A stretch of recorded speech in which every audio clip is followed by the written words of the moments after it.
దేవుని నామానికి మహిమ కలుగునుగాక.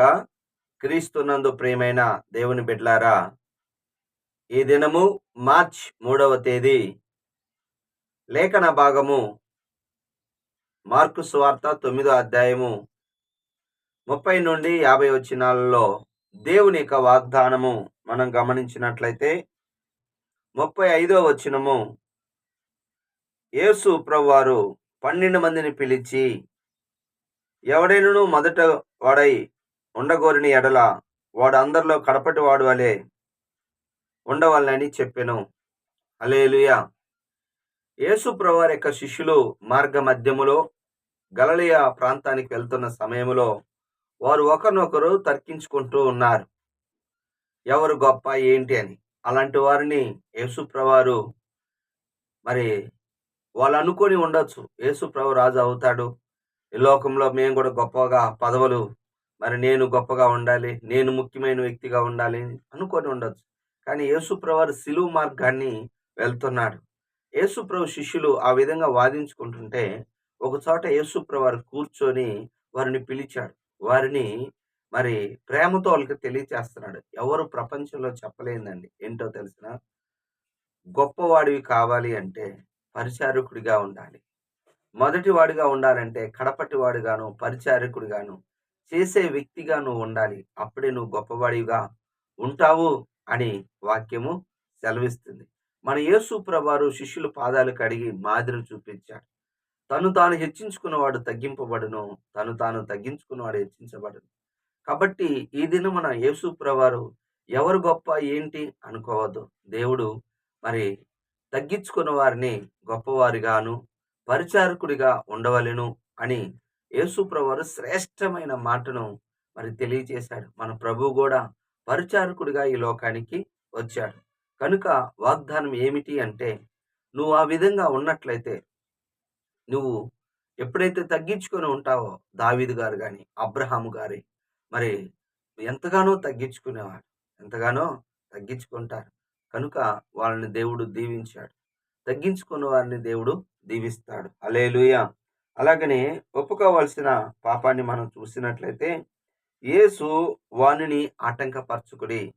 ఇక్కడ యేసు ప్రభువారి కాలములో దెయ్యాలు పట్టిన వారిని కొంతమంది ఎలా వదిలిస్తారు అంటే, ఆ దెయ్యం పేరు అడిగి ఆ దెయ్యానికంటే పెద్ద దెయ్యాన్ని లేకపోతే గొప్ప నామాన్ని తీసుకొని ఉచ్చరిస్తూ ఉండేవారు. అలాగనే ఒక వ్యక్తి యేసు ప్రభువారి నామాన్ని ఉపయోగించుకొని దెయ్యాలు వెలగొడుతున్నాడు.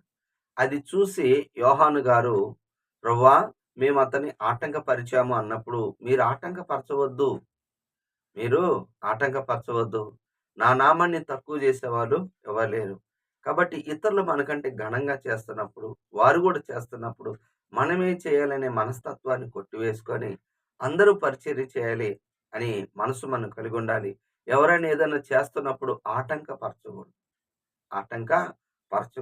ఆటంకపరచకూడదని ప్రభు తెలియచేస్తున్నాడు. నీవు కూడా మరి ఎవరైనా నీవు మరి ఇతరులు పని చేస్తున్నప్పుడు వారిని ఆటంకపరచవద్దు, వారికి సహకారంగా ఉండాలి. చివరిగా ఆజ్ఞ మనం గమనించినట్లయితే పరిశుద్ధ గ్రంథములో ఇక్కడ 47వ వచనము, మార్కు సువార్త 9వ అధ్యాయం 47వ వచనం, నీ కన్ను నిన్ను అభ్యంతరపరిచినలా దాన్ని తీసి పారవేయము. 2 కన్నులు కలిగి నరకంలో పడవేయబడుట కంటే ఒంటి కన్ను కలవాడి దేవుని రాజ్యంలో ప్రవేశించటం మేలు. హల్లెలూయా. ఇక్కడ అక్షరార్థంగా నిన్ను ఏదైతే అభ్యంతరపరుస్తుందో, నీ కాల, నీ చెయ్య, లేకపోతే నీ కన్న, ఏది అభ్యంతరపరిచినా దాన్ని తొలగించుకోమంటున్నాడు. సహజంగా తొలగించుకోవటం, నరికి వేయబడి దాన్ని వేసుకొని పరలోక రాజ్యం, అవునండి, పరలోక రాజ్యానికి వెళ్ళటానికి మనము ఇక్కడ అక్షరార్థంగా కాదు, వైద్య భాషలో ఒకవేళ సపోజు ఒక వ్యక్తికి షుగర్ అయ్యి కాలంతా గ్యాంగ్రీన్ అయిపోయి కాలంతా చీము పట్టిపోతే, ఇప్పుడు కాలు తీసేయాలా తీసేయకూడదా? కాళ్ళు తీసేయాలి. కాళ్ళు తీసేస్తే దేహం అంతా బాగుంటది, ఇంకా కొంతకాలం బతుకుతాడు. అంటే ఇక్కడ కాళ్ళు తీయటానికి మూల కారణం, దానివల్ల దేహానికి ప్రమాదం, దాని ద్వారా శరీరం అంతా దేహం అంతా చెడిపోతుంది. కాబట్టి అంతవరకు అది తొలగించుకోవాలి. అలాగనే నీ కన్ను నేను అభ్యంతరపరిస్తే, కన్ను దేహానికి దీపం. కాబట్టి పాపం అనేది ఆదాము అవ్వలకి కూడా, ఆ అవ్వగారు కూడా మరి ఆ యొక్క చూడటం ద్వారానే సంసోను కూడా చూసి ఆశించాడు. కానీ దానిని తొలగించుకోలేదు. అందుకే తన జీవితాన్ని పతనం చేసుకున్నాడు. ఈ తరమంతా చూసే తరం. ఎక్కడ చూసినా సెల్ ఫోన్ చూస్తా అన్నీ చూస్తా ఉంటారు. చూసే తరమే. కానీ అది చూసేది కూడా వ్యర్థమైన వాటిని చూడకుండా మా కన్నులు త్రిప్పివేయి ప్రభా అని మనం ప్రార్థించుకుందాం. దేవుడి మాటలు దీవించునుగాక. ఆమేన్.